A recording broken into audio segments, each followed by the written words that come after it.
দুই মেয়ের ভালোবাসা, সমাজের নিয়ম ভেঙে বিয়ে দিলেন গ্রামবাসীরাই। হ্যাঁ, এই ঘটনাটা সুন্দরবনের, আগে হ্যাঁ সেই সুন্দরবন যেখানে পৌঁছলে আজও আধুনিকতা রাস্তায় কোথাও চোখে পড়ে না। কিন্তু এবারে আধুনিকতা ধরা দিল সুন্দরবনের মন্দির বাজার এলাকার মানুষদের মনে। মেয়ে তো কি হয়েছে, আমাদের ভালোবাসাটাই আসল। ঠিক এমনটাই বলছেন রিয়া সর্দার এবং রাখি নস্কর।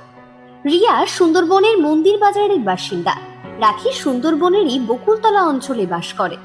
রিয়া ছোটবেলাতেই মা বাবাকে হারিয়ে মাসি মেশুর কাছে বড় হয়েছে। অন্যদিকে রাখি বেড়ে ওঠেন নিজের পরিবারে। দুজনই পেশায় নৃত্যশিল্পী হওয়ায় সেই সুবাদেই আলাপ।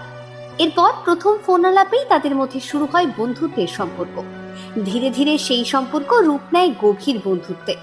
রিয়া শুরুতে তাদের এই সম্পর্কের কথা বাড়িতে জানালে স্বভাবতই মেনে নেয়নি কেউ, কিন্তু রাখির পরিবার শুরু থেকেই তাদের পাশে দাঁড়ায় এবং রিয়াকেও আশ্রয় দেয় নিজেদের বাড়িতে। এরপর অবশেষে সমাজের প্রচলিত নিয়ম ভেঙে পরস্পরের গলায় মালা দিয়ে জীবনের এক নতুন অধ্যায়ে পা রাখেন তারা। দুজনে বিবাহ বন্ধনে আবদ্ধ হন। সেখানে সেদিন উপস্থিত ছিলেন এলাকার কিছু মানুষ এবং তাদের শুভাকাঙ্ক্ষীরাও।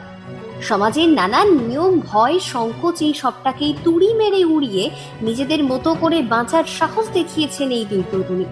নেটিজেনদের একাংশ এই নিয়ে নেতিবাচক মন্তব্য করলেও তাদের এই সাহসিকতার প্রশংসা করছেন বহু মানুষ। রিয়া সর্দার এবং রাখি নস্কর, কুর্নিশ আপনাদের সাহসিকতাকে, কুর্নিশ জানাই আপনাদের ভালোবাসাকে।